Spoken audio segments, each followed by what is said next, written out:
Well, hello, all my amazing friends. My name is SherriAnneDuffy-King, and I'm the author of The Title of a Crucified Innocent series, Book 1. Book 2 is Prince in the Mirror, and this one is Book 3, Wyler's Waterdweller Secrets, alright?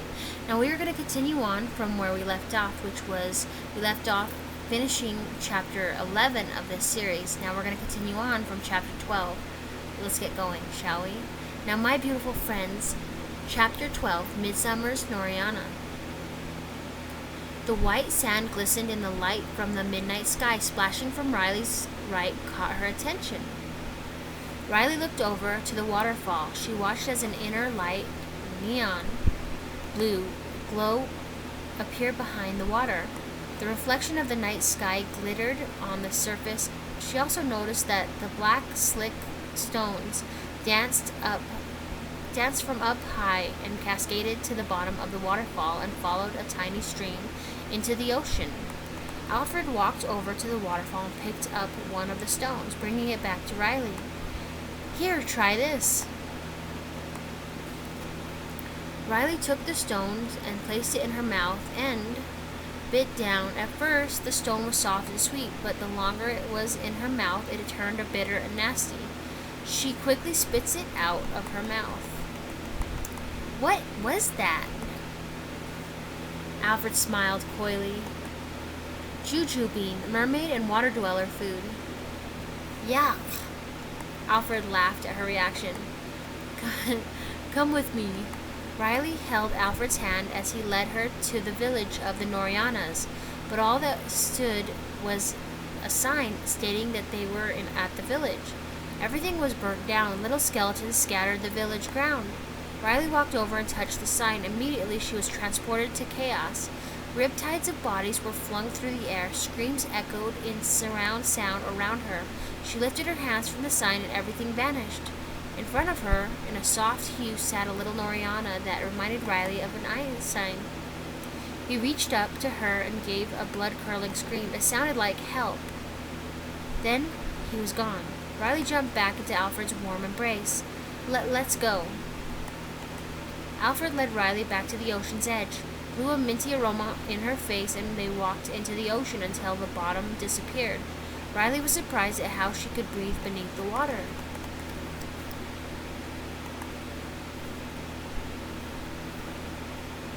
Chapter 13, Tragedy of Cornople. The swim was nice. Beneath the surface, a whole new world existed. A castle was hidden beyond a cove sprawled out beyond its border. The city was so busy. Fish life moved at a pace that Riley was yet to be accustomed to. A statue of a large merman made of a soft blue marble stood 50 feet high from the coral reef. He held a spiked weapon in one hand and a beautiful mermaid in his other arm. In her arms lay a little baby mermaid. They looked happy. Riley got a strange feeling in her heart. They continued to the castle. The doors were big, pale clamshells with huge pearl knobs. Something didn't feel right, but they continued on. They knocked. The door slid open, beckoning them in as if a ghost from the past was holding them for Riley and Alfred.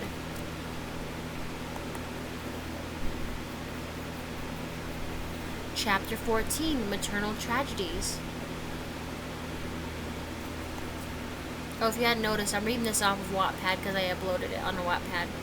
So it takes a minute to get to the next chapter, sorry. Maternal Tragedies. Inside the castle was a different experience. A deepened sorrow hovered in its many dense, hollow halls. They continued on, following the corridor to the throne room. Sitting on the grand golden throne, covered in seashells, sat a sorrowful sight. King Caleb held his head down in his left palm. In his right was the spear. Alfred took Riley right near him and started to talk. "King Caleb?" Alfred's voice echoed. King Caleb shifted, looking up at them. The first sight he saw was Riley. Oh,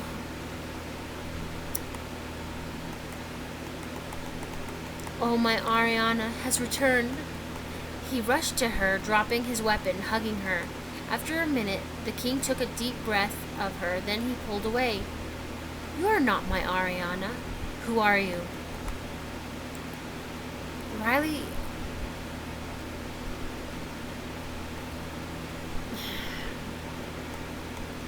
Riley felt dumbfounded. Alfred was the one to break the silence. King Caleb, this is Maggie. King Caleb looked at Alfred and then back to Riley. Who? Riley didn't know what to think. Here before her sight was a king of mermaids. Then it came to her. Hello, your majesty. My name is Margaret Riley Elena Wyler. Anger shot through King Caleb. Get out. Because of you, Ariana had to take fate into her own hands. Oh, Aneo cursed our family. You shouldn't exist. It's all your fault. He wouldn't have taken her if it wasn't for your existence. Aneo knows that we are better off. Riley felt tears well up in her eyes. Well, I do exist, and I cannot change that fact. And she left in a rush. Alfred caught up to her. The last sight she saw was King Caleb resuming his statue position on his throne, in his dark throne room.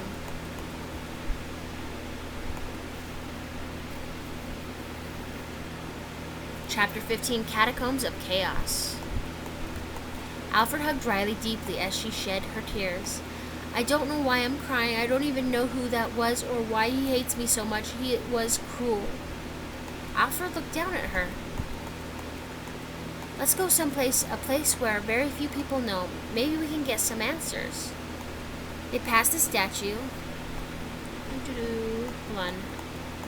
They passed the statue again and noticed that there was an inscription on the base. She read it aloud.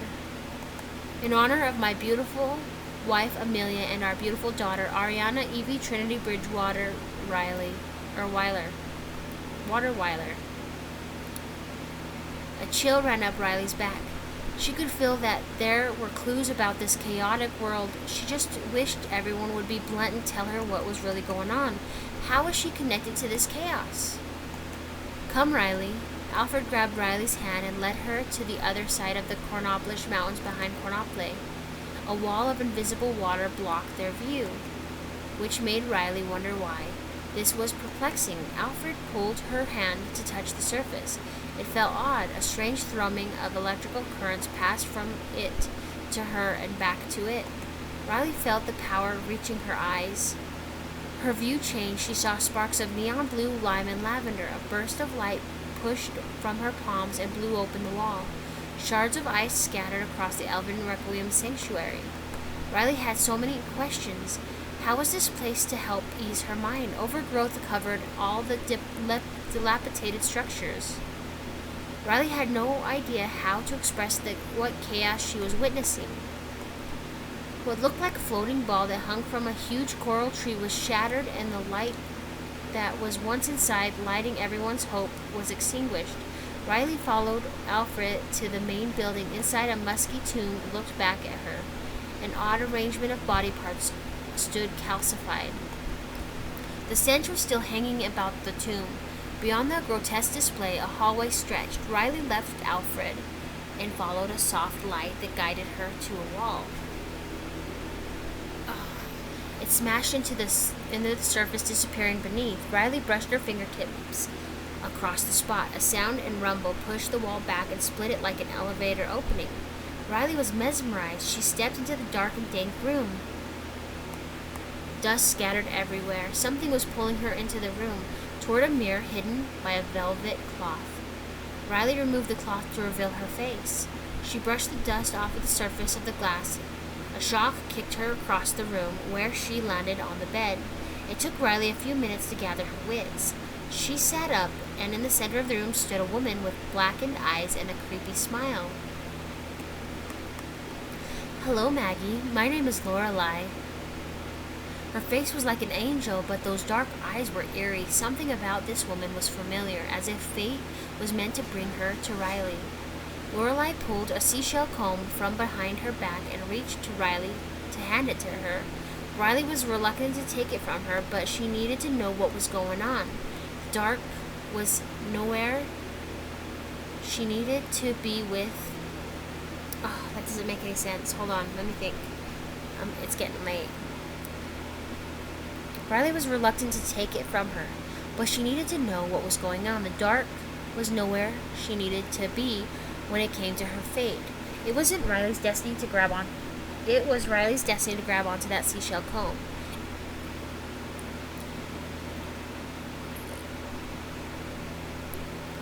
It was placed in the center of her palm. It was cool to touch and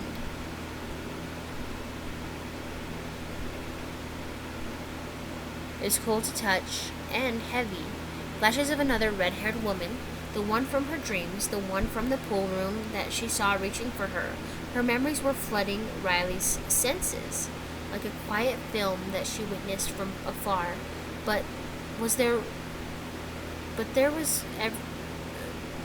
She witnessed from afar, but was there every step of the way. "Oh, Anea, why?" Riley said aloud and dropped to the carpet from the wave of dizziness. Arms caught her and held her. Riley looked up to see Alfred holding her. "Oh, Alfred, where is she?" Alfred looked about the room. "Who?" "Oh, Alfred, her name was Lorelei." Alfred's face went as white as a sheet. "I don't know, Riley." He stood up and helped her out the room. Riley looked at the mirror once more. The velvet cloth looked as it was never touched, and an image of a pyramid appeared in her line of sight. "Alfred, we need to go to the pyramid." They stopped outside. The Kuna Pyramid.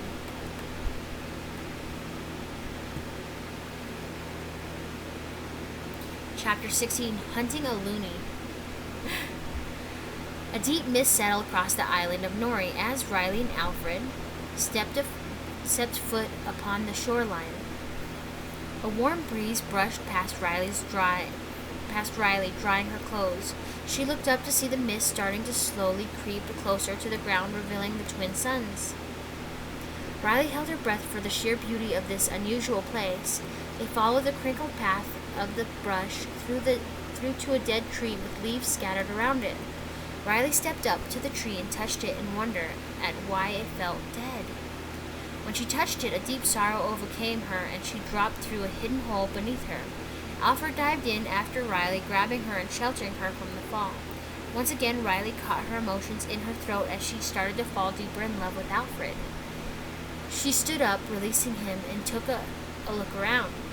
She just couldn't seem to stop feeling mesmerized. One huge pyramid stood, jungle scattered around it, and a lava lake whispered by. The smell of earth emanated from beneath her feet. Sorry, I'm having a hard time getting comfortable.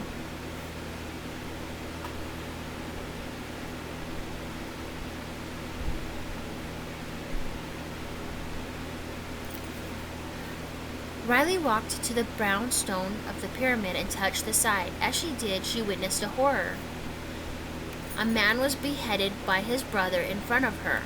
She turned and saw that there was an opening inside of the pyramid, and saw the red-haired woman again, reaching out and screaming in horror as the lights of the twin ectoplasms pulled her into nothingness. Riley jumped from the front of the door and caught the long raven-haired man reaching for air as she disappeared. As he realized his defeat, he looked at Riley directly in the eyes. His anger and despair were strong. He did something that she didn't expect. He reached for her and said, "Find me." These are all hallucinations. She's reliving what happened in the first two books. She's trying to piece it together.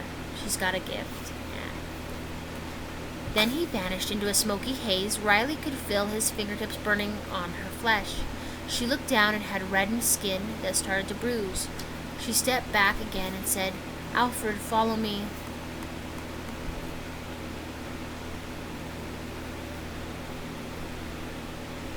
Chapter 17. Bristol's Secrets, All Hermit's Isle.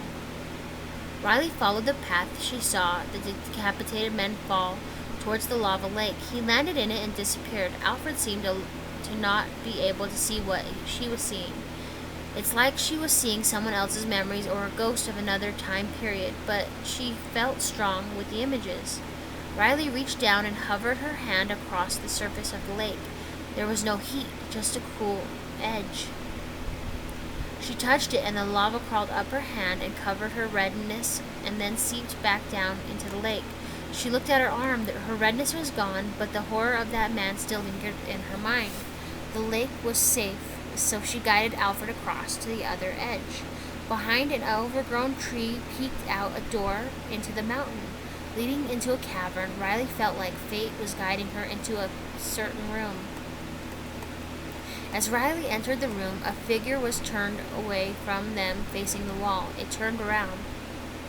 "Hello, I've been expecting you both." Alfred knelt before her. "Hello, Queen Bristol." Riley followed Alfred and knelt as well. Bristol helped Riley and Alfred and Alfred stand up. No need to bow. Come now, we are friends. Let us sit and talk about why you are here." Queen Bristol led them to a room where there were some chairs. Riley couldn't help but notice her beautiful skin, midnight sky with stars shooting across beneath. Truly unbelievable. "Alfred, I see you have found Princess Maggie, which you were not supposed to discover her. Felix was meant to bring her back." Alfred looked at her confused. "What do you mean? I ran into her by accident. I'm not really sure why I went to the world she was living in."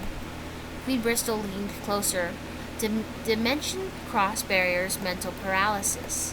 Alfred looked at her questioningly. "You lost some of your memories by going through the barrier.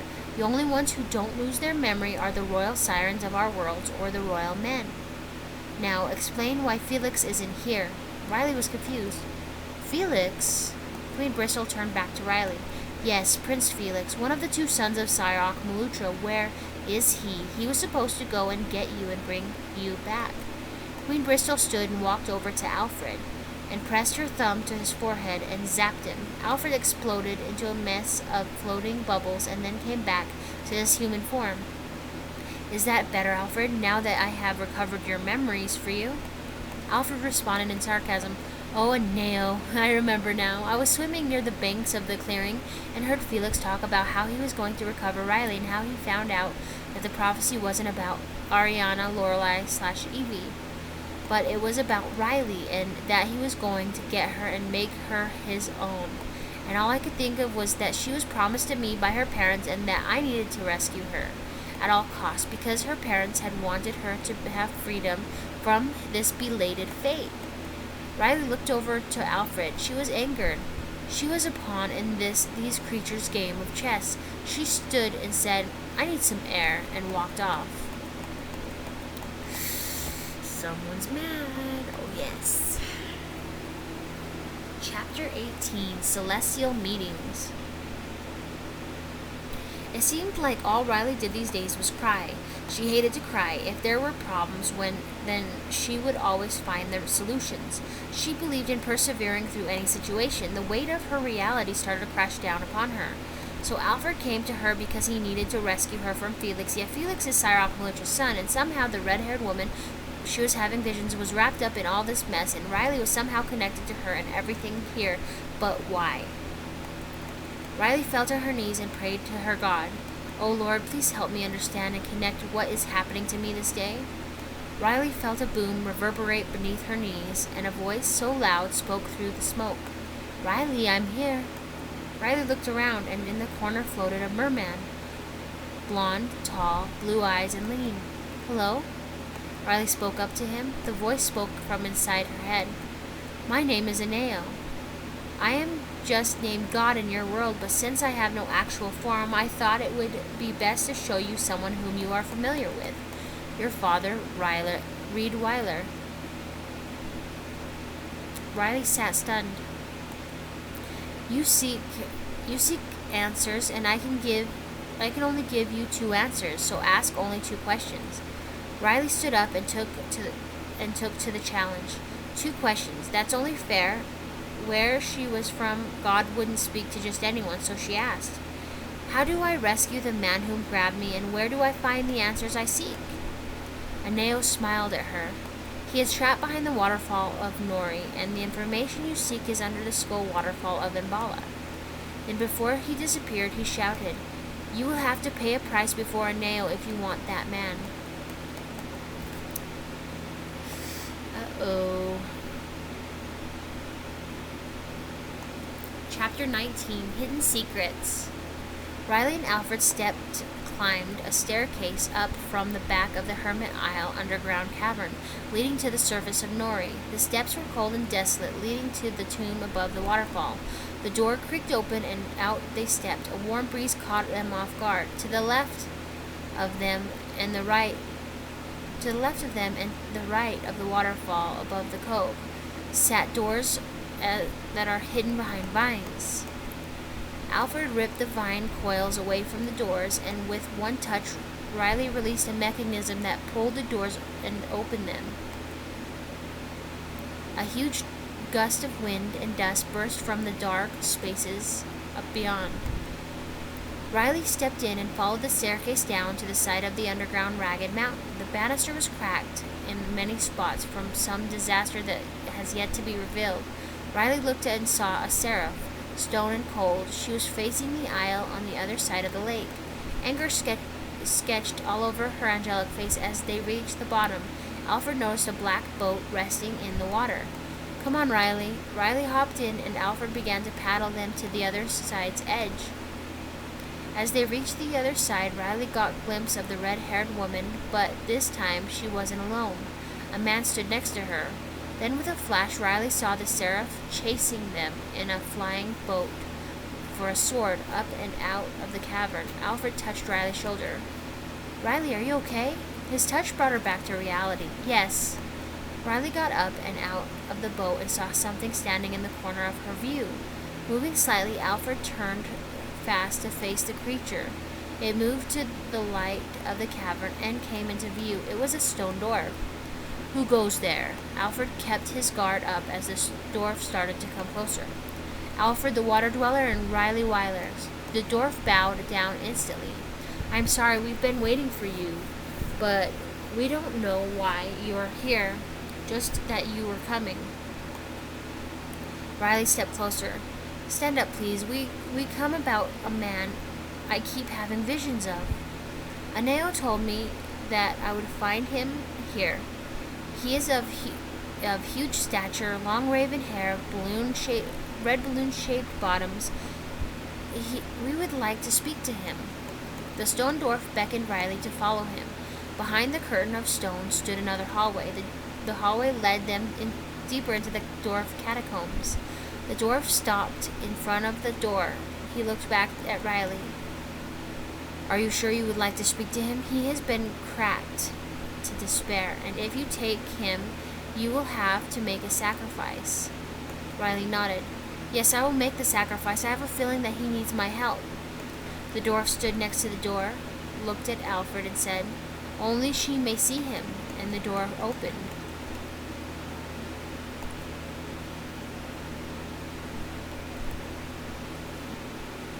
Chapter 20, Belated Fate. Riley stepped beyond the door, and it slammed shut behind her.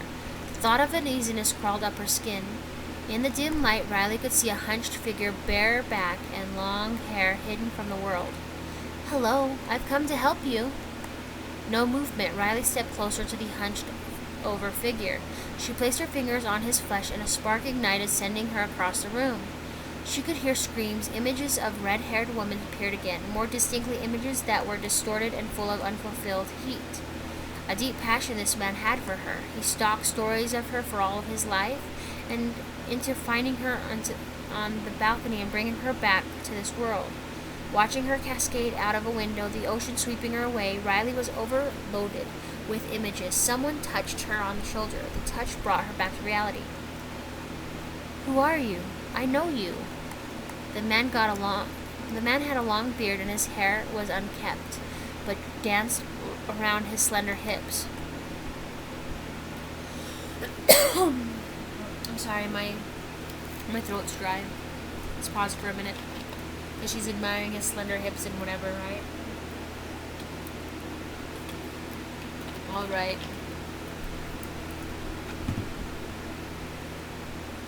"She was supposed to be mine. She is gone." He says that really loud. Riley was confused. She sat up, looked at this barbaric man, thought for a moment about all the images. She would she would need him to figure out what her purpose was in this adventure. She remembered watching Queen Bristol use her fingers to touch Alfred and bring his memories back. She wondered if it could do the same, if she could do the same. It couldn't hurt to try. Riley reached forward with her fingers, brushing them through his tangled hair, removing them from his eyes. Her touch soothed him. He closed his eyes. Riley pressed her fingers against his forehead, thinking, "Oh, Aneo, help me bring him back." Her wish was granted, but with her powers, it kicked him far back into the wall on the other side of the cell. Riley was stunned by the sheer force. A growl pierced the silence. Out stepped Lycan. He jumped at Riley, knocking her to the cot near her. He held her pressed against the mattress. He sniffed her. Something made his hair pull back into his form, revealing the man from before. "It's you. How could I have not realized it sooner? You are her." Riley was confused. "What?" The man pulled himself over her. "Where is Evie? I had her trapped inside of a ball. Oh, Aneo. King Caleb flushed my castle clean of everyone who ever resided in it. The bastard stripped my home. I feel like I have been under a spell for so long. Why am I here?" Riley sat up on the bed, confused. "I don't have any idea. That is why I've been looking for you. I thought you might have answers for me." The man shifted from one foot to the other. "My name is Sire Akmalutra. I have no answers. I just need to be in my home." Riley smiled. "If you can help me, I will help with that." She stood up and walked to the door, knocking. The dwarf opened the door. "I would like to make that sacrifice." The dwarf smiled an evil grin, snapped his fingers, and Alfred disappeared, and in his palm stood a glass ball full of liquid. Riley shrieked. "Why?" She shrieked it really loud. "Why?" The dwarf pulled Sire Akmalutra from the cell with one flick of his finger, beckoning the floating man.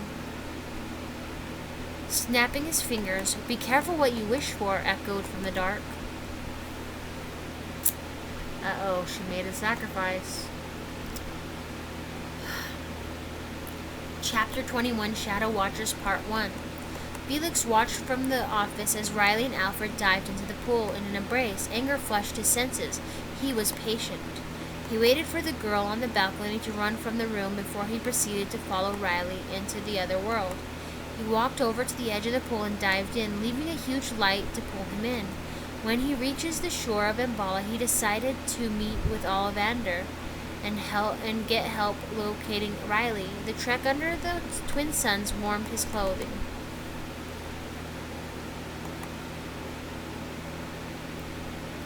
Chapter 22, Shadow Watchers Part 2. Taylor also stood to watch under the bleachers. He couldn't figure out why Riley kept pushing away his advances. She was the new student, and he just wanted to have her for himself. It pissed him off to watch Riley being led by that stupid boy Vigo. What a dumb name. She should be his. She will be his. 2 flashes of light burst from the pool. Then, when he was going to make his move toward where they were, a girl rushed from the balcony crying. Then Felix the substitute appeared and dived into the water. Taylor got hit by the blast, knocking him back on his ass for a few minutes. Dazed, he stood up, knowing he needed to follow Riley wherever she goes. He cracked his neck, then dived into the pool. Chlorine rushed up his nose. A few bright lights pulled him into a new environment. He was in the middle of the ocean at night. Taylor followed Riley to an island. He stayed hidden and waited. He was surprised she did not spot him. He kept following, hoping to get her alone.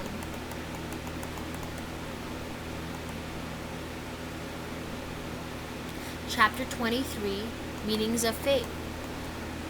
Docked on the island of Noriana sat a sight for sore eyes, the Ecuadorian siren. Riley woke on the shore of the Noriana with Akmalutra, an old man in a white suit with pirates surrounding them. Riley stood up and brushed her bottoms off. The pirates grabbed Sire Akmalutra and started for the ship. Riley was genuinely concerned. "Wait! Let him go! What are you doing? He's my guide and why I'm here." Alfie turned to Riley. "No, he is our prisoner. As for you, come with us." Riley fought every way possible against being led on board. But then a woman stepped out from the shadow. She had pale eyes and a deep smile. "Well, hello, Riley. Come with us." Her voice sounded familiar to Riley, so Riley decided it would be best to just listen and figure things out as she was going along. She didn't want to, but she had to.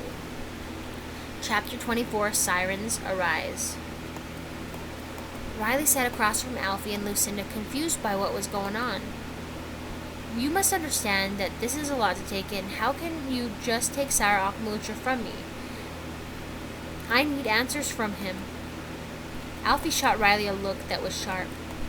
He is dangerous. We cannot tell you everything, but you cannot trust him, and while he is aboard my ship, he stays in the brig. Riley got up and said, Fine, until we hit land, then I need him. Everyone went quiet as Riley walked out of the room and onto the deck. She just kept walking all the way to the front end of the ship. The sound of the ocean hitting the edge of the ship and the birds flying by was amazing. Around her, huge red rock pillar shot up from the waters of Mbala. She was in deep thought as her fingers caressed the surface of the wooden siren on the hull. Riley's fingertips began to heat up and the ship started to shake. A bright light shot from the hull and landed with a reverberating thud behind Riley. Okay, let's pause for a minute and think. Do you remember when Evie almost touched the wooden siren on the hull of the ship? And she was told not to touch it. She didn't touch it. But no one told Riley this. But only 2 to 3 people, only 3 people can actually touch and open up that siren. Caleb, King Caleb, Evie, and Riley. There's a reason for it.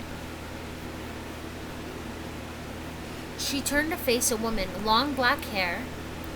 Oh yes, long black hair, beautiful pale blue eyes underneath black eyes, under brush-stroked eyebrows. Under her brush-stroke eyebrows. The woman stood, and as she was straightening up her form, every bit of her joints cracked in place. Riley glanced back at the hull. The siren was gone. Just ropes clung loose. Riley turned back to the woman in astonishment. Ah, by Araneo, I am free. She walked closer to Riley, reached her palms to touch Riley on the face. Amelia, no, you were never meant to get free. Caleb had you cursed for a reason. Lucinda shot a flame from her palms right at Amelia. Amelia dodged. Why should I continue to suffer for begging the heavens for a child? And Aneo decided to throw in a stipulation about my granddaughter, bringing chaos to the 6 worlds of Atripoli. I just wanted to have my family as a whole. Lucinda threw another ball of fire towards Amelia. You know the reason. If you go free, then she dies and you die. Amelia was mad. I will no longer be on the front of the hull. If I have to die, at least I will die at peace and in honor of my daughter Ariana. Lucinda threw her 3rd fireball, knocking Amelia down to the floor. Amelia, you have no idea what chaos you have brought her. Your selfishness has caused her to suffer such atrocities. Please don't take Ariana with you to Aneo's great golden gates in the great beyond. Amelia took the energy from the 4th ball of fire and sent it back to Lucinda, knocking her back out of the ship and into the water. Amelia turned back to Riley and picked her up by her throat. Riley could barely breathe. You got off scot-free. You let my Ariana... Sorry. You got off scot-free. You let my Ariana take your place as the prophecy girl. The girl who would rip the human race of Mbala apart. You will die just as I and my daughter are going to now.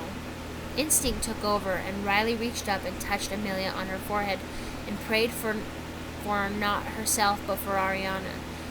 Prayed that if Amelia was sentenced to go, she would go alone. Aneo, help me. With another flash, Amelia was pushed backwards and held inside of a barrier. Amelia was angered. She began to bang on the barrier, but was unable to make progress. A line edged her skin, covering all over it. It began to glow, and within a moment's pause, she exploded, but not without taking the Ecuadorian siren down with her. Riley was thrown from the blast into the ocean. She began to sink. Below the surface, guillotine sirens roamed in schools.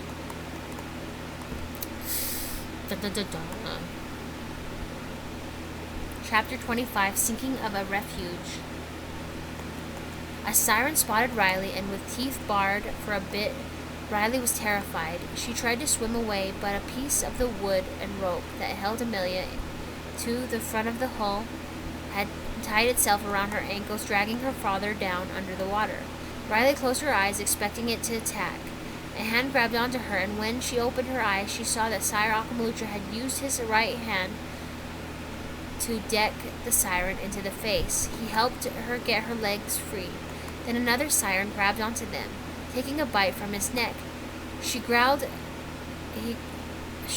out his air. He growled out his air. The one he had punched had come around again, wanting a round two with Riley. His face was swelled. Something inside of her calmed her panicked emotions. Raise your hand. At first she heard it as a whisper, then it screamed at her. Raise your hand, lullaby. Riley lifted her hand and shot a magical blast that evaporated the siren in front of her, and then the one who was biting Akamelutra. The other siren swam in terror. Akamelutra lost consciousness, falling deeper below Archimeda. Riley swam for him, put her hand on his shoulder, and shocked him into healing, but he was still passed out. She pulled him to the surface of the clearing, lying him upon the bank. Half in the water, Riley sat over him, trying to bring him back to life. Don't you dare die on me. I need your help. I need to know who I am or what I am doing in this place. All I need to know is where Ariana is.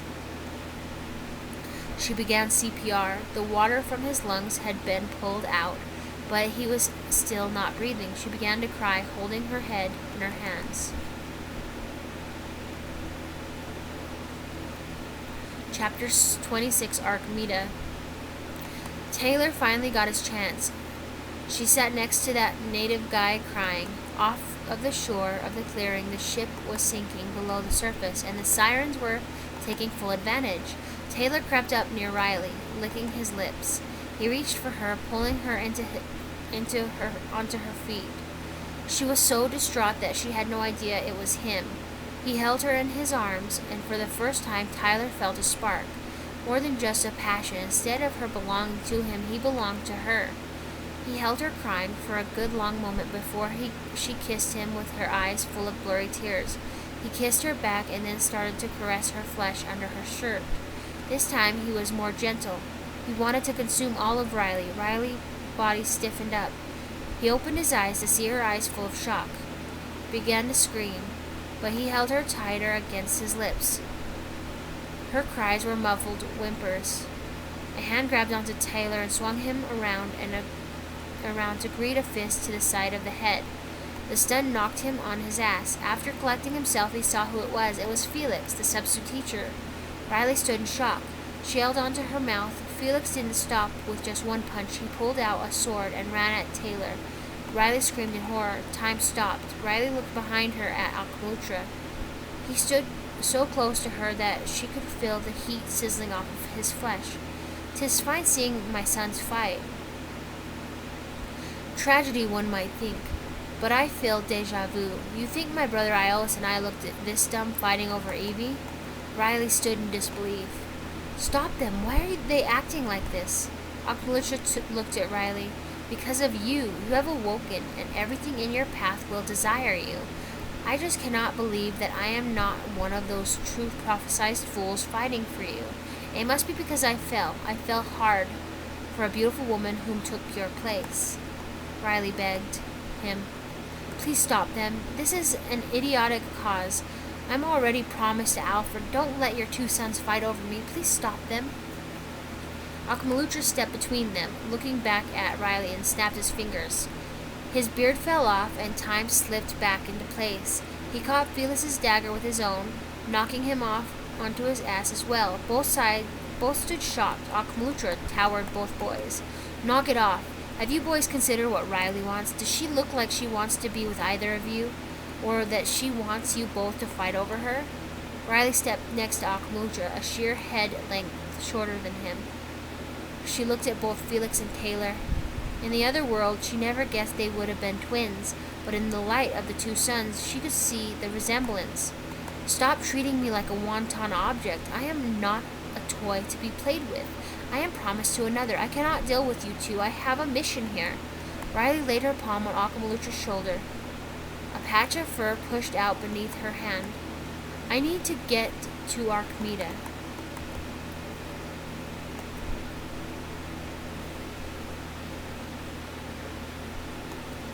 Chapter 27, Archimeda. Riley walked back into the water's edge near the clearing. She needed answers. Below the surface, she could still see the sirens going crazy for the Ecuadorian siren. Blood danced around them in the water. Finally, Riley reached the gates of Archimeda. They were open and broken. She continued in, following a familiar path that led to the nursery. The shell doors were a crumpled mess on the floor. Dust and despair filled the air. Akmalutra and Felix and Taylor followed behind her into the room. Riley touched the cradle, seeing images of chaos. Whew. With a small child and red-haired woman, she walked over to the hidden door, cracking it open. Akmalutra didn't realize that Evie had a child or had gotten married. He just wanted to possess her. Behind the door sat a small vial of pale sand and a necklace with two twins pulling apart with agony. The golden stiff. Riley had whispered out. She felt a strange connection to the chaos. When she touched the necklace, she saw Skull Waterfall. I need to go to Skull Waterfall.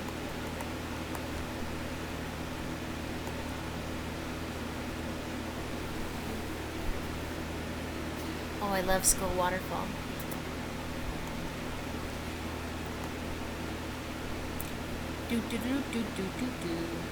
Chapter 28, Skull Waterfall. Rain pattered the gravel as Riley came close to Skull Waterfall. Shivers ran up her spine. Felix took off his cloak and placed it around Riley's shoulders. Taylor mumbled a growl. Akmalutra took a deep breath. In his mind he saw Evie. He still longed for her, the feel of her body moving beneath his. Akmalutra would never reveal that Riley's life was trashed by his desire for her mother. Why should he ruin the chances to help her find Evie? Riley got used to finding clues by touching objects and following her instincts. This whole escapade felt like a Finding Waldo contest. She knew there would be no easy way to reveal the truth unless she bared the hardships for the reward. The touch showed of the red-haired woman hiding a box beneath the front teeth of the waterfall in the ground. Riley smiled, walked over to the front teeth, took her palm, and blew open the ground beneath. The waterfall of Nemesis exploded into a blinding light. Beneath it appeared the box. She knelt down and opened it up. Some weird trinkets appeared, a journal, a prophecy book, and another trinket with the turndial on it that looked like it attached to the twin golden stick. She clicked the necklace together and spun. In one direction, time paused. She spun the dial in another direction and felt it did nothing until she slipped and almost fell into a mirrored shard. She pulled her hand free from the inside of the glass. Interesting. With everything in continued pause, she decided to take a deep breath and read the journal. The prophetical book. Nothing connected to the story everything was telling here. Something was altered. A splash of Rovgon River caught her off guard. She walked over to the river's edge and called out, "Hello?"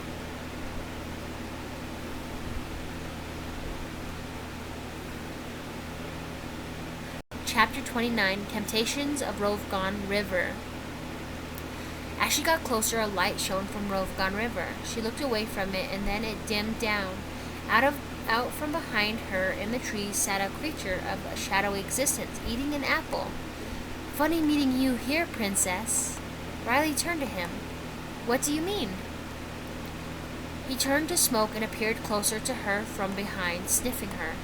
"I just find it odd that you are here and that you have the power to avoid my magic. Not many could avoid my charisma. So why are you here?" Riley turned to him. "To find answers, to understand everything that has come to pass and what will come to pass."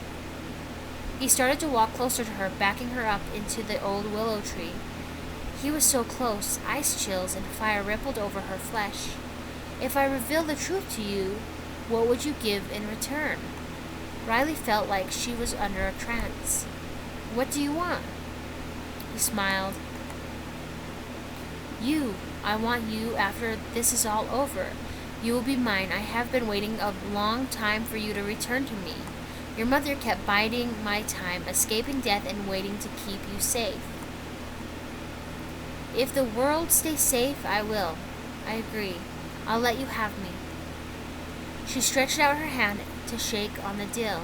Instead, he pushed past her hand and kissed her deeply against the willow tree as the rain fell softly around them. Her heart felt different. I'll tell you, and when I'm done, you will not remember this deal until all is accomplished. He pulled away from her. Riley touched her lips. A searing heat flushed through her cheeks. Who are you? The creature from the murky Rovgon River stepped back. I'm a Flugon, death for this world, and I've been waiting a really long time for you. She stepped closer. What's your name? He smiled. Ta-ta, when I come for you, you will know my true name. He snapped his fingers together, and next to the bank lay a beautiful cloth blanket with food ready for a picnic. Let us sit. Riley crossed her legs and sat across from the Flugon. Years ago, on 2 different occasions, a woman has heard of the things I am capable of. One was a siren queen. She wanted to have a child. In order to get her wish, I requested you. She agreed. Her husband at first was joyous and then turned sour when he realized what she had done. Turned her into a wooden decoration on the Ecuadorian siren. The second was a beautiful commoner named Ava. She was sure a dark beauty. She had a simple wish. She was in love with Sire Akmalutra. But he would not be with her, for all the world would suffer because she was not Evie. So I put a spell on Akmalutra, letting him take Ava to bed, thinking she was Evie. For one night he was at peace, and so was she, until the early morning. Good thing that after they had committed the big act, I spelled her to sleepwalk to me in the very lake. Her bargain was one of her twins, because royalty only has twins, even bastards. So she had walked into the lake, and he was mine. I sent him to keep an eye out for you, and he never even realized who he was or what he was doing. I watched through his eyes. Ava and Akmalutra never realized that they had only one son, instead of 2, at least until you returned and gave him back his memories. Now he knows, and so does his sons, and now you have to pay the piper. Riley could not believe that.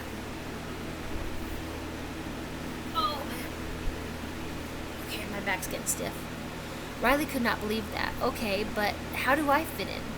You are the one your mother was protecting, and she switched her fates with yours, or for yours, only delayed the inevitable. The Flugon laughed.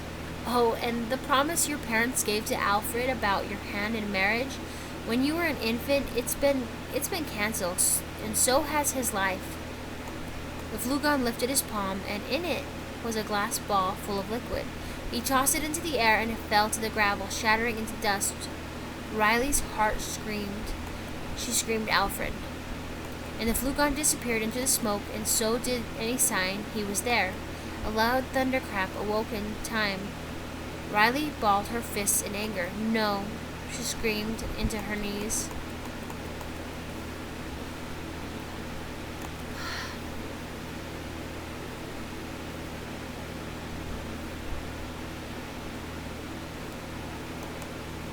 Chapter 30, The Sand Prince. Riley let the rain soak her. Both Taylor and Felix found her. They kept bickering at her.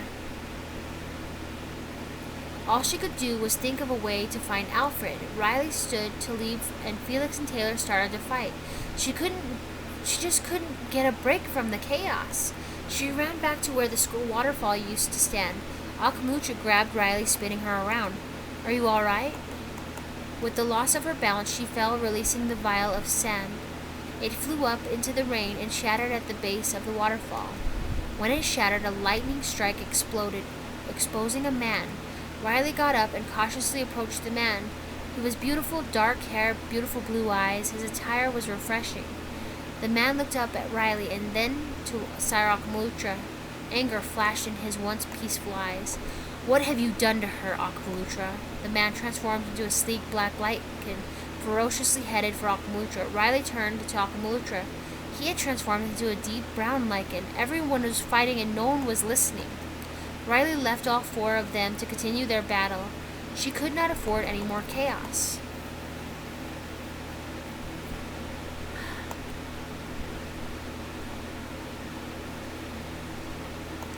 We're going to stop here, and we're going to continue on with chapter 31 in the next video, okay?